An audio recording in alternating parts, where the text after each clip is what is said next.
ఆ కుటుంబ పెత్తనం సింగరేణి యూనియన్ లో చిచ్చుపెట్టిందా? ఏం చేయాలో ఎవరి వైపు ఉండాలో అర్థం కాక కార్మిక నేతలు సతమతమైపోతున్నారా? సింగరేణిలో కూడా చెల్లికి అన్న చెక్ పెడుతున్నారా? నల్ల బంగారు నేల్లో పాగా వేద్దామనుకున్న కవిత ప్లాన్ కు ఆదిలోనే అడ్డుకట్టపడిందా? కుటుంబ ఆధిపత్య పోరు తెలంగాణ బొగ్గుగని కార్మిక సంఘంలో బొబ్బ పుట్టించిందా? ఇంతకీ నల్ల కలువల దారిటు అక్కకు జై కొడతారా, అన్నవైపు ఉంటారా? సింగరేణిలో ఒకప్పుడు బలంగా ఉన్న తెలంగాణ బొగ్గుగని కార్మిక సంఘం పరిస్థితి కొంతకాలంగా దయనీయంగా మారింది. బీఆర్ఎస్ పెద్దల కుటుంబంలో వచ్చిన విభేదాలు సంఘం మనుగడను ప్రశ్నార్థకం చేస్తున్నాయని సొంత యూనియన్ నేతలే చెబుతోన్న పరిస్థితి. ఇప్పుడు తాము ఎవరి వైపు ఉండాలో అర్థం కాక సతమతమవుతున్నారట టీబీజీకేఎస్ నాయకులు. కవిత, కేటీఆర్ లో ఎవరికి జై కొడితే ఎవరు కన్నెర్ర చేస్తారోనని ఆందోళనగా ఉన్నట్టు సమాచారం. ఈ గందరగోళంతో ఇప్పటికే అంతంత మాత్రంగా ఉన్న టీబీజీకేఎస్ పరిస్థితి మరింత దిగజారుతుందని యూనియన్ నేతలు ఆవేదన వ్యక్తం చేస్తున్నారట.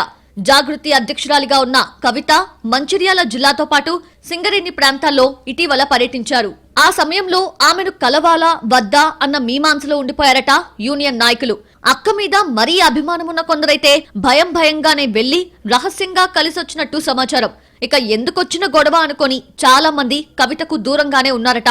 అయితే సింగరేణి ప్రాంతాల్లో కవిత చేసిన హడావిడితో అలర్ట్ అయిన కేటీఆర్ వెంటనే బీఆర్ఎస్ కు అనుబంధంగా ఉన్న తెలంగాణ బొగ్గుగని కార్మిక సంఘం నేతలతో మాట్లాడారని, వాళ్లతో త్వరలోనే మీటింగ్ పెట్టబోతున్నట్టు ప్రచారం జరుగుతోంది.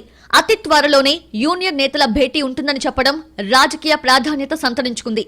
తెలంగాణలోని 6 జిల్లాల్లో విస్తరించిన సింగరేణిపై పట్టు బిగిస్తే రాష్ట్ర రాజకీయాల్లో కీలకమవుతామన్న భావనలో ఉంటాయి రాజకీయ పార్టీలు.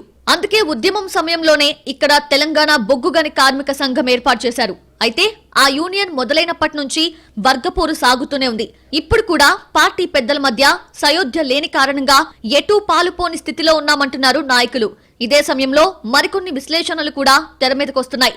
ఒకవేళ బీఆర్ఎస్ తో తెగతెంపులు చేసుకుంటే టీబీజీకేఎస్ తన చేజారిపోకుండా కవిత ముందు జాగ్రత్తలు తీసుకుంటూ ఉండొచ్చని, అందుకే సింగరేణి టూర్ చేసి ఉండొచ్చన్నది కొందరి అంచనా. అయితే అట్నుంచి పెద్దగా స్పందన లేకపోవడంతో ఆమె కూడా పునరాలోచనలో పడ్డట్టు ప్రచారం జరుగుతోంది. అదే సందర్భంలో కేటీఆర్ సైతం యూనియన్ నేతలతో మాట్లాడతానని చెప్పి వ్యవహారాన్ని రసకందాయంలో పడేశారని చెప్పుకుంటున్నారు. అటు అక్క ఇటు అన్న ఇద్దరి మధ్య మా యూనియన్ నలిగిపోతోందని అంటున్నారట కార్మికులు. వాస్తవానికి గుర్తింపు సంఘం ఎన్నికల దగ్గర నుంచి ఫ్యామిలీ కేంద్రంగా పనిచేస్తోందన్న అపవాదు ఉంది. పోయిన సింగరేణి ఎన్నికల్లో ముందు పోటీ చేయొద్దని, ఆ తర్వాత చేయాలని 2 రకాలుగా నిర్ణయాలు తీసుకోవడంతో విస్తుపోవటం కార్మిక సంఘం నేతల వంతైందట. అప్పటి నుంచి అసంబద్ధమైన నిర్ణయాలు, అస్పష్టమైన నేతల అభిప్రాయాలతో కార్మిక పోరాటాల్లో సైతం దూకుడు ప్రదర్శించలేకపోతున్నామన్న నైరాస్యం యూనియన్ లీడర్స్ లో పెరుగుతున్నట్టు చెప్తున్నారు. నల్ల బంగారు నేలలో బాణం విరిగిపోయిందంటూ ప్రత్యర్థులు చేస్తున్న వెటకారాలు నిజమవుతున్నట్టే కనిపిస్తోందని ఆవేదన వ్యక్తం చేస్తున్నారట టీబీజీకేఎస్ సభ్యులు. ఆ ఇద్దరు నేతల ఆధిపత్య పోరుతో ఆగమాగమవుతున్న యూనియన్ కార్మికులకు పూర్తిగా దూరం అవుతోందన్న వాదన సైతం వినిపిస్తోంది. వారి కుటుంబ సమస్యలు పరిష్కారం అయితేనో, లేదా కేసీఆర్ నుంచి ఏదైనా పిలుపొచ్చి క్లారిటీ ఇస్తే తప్ప తామెటువైపు ఉండాలో అర్థం కాని పరిస్థితిలో ఉన్నామంటున్నారు యూనియన్ నేతలు. అప్పటి వరకు తాము కవితక్క వైపా, కేటీఆర్ వైపా అనే సందిగ్ధత మాత్రం కొనసాగుతూనే ఉంటుందని అంటున్నారు.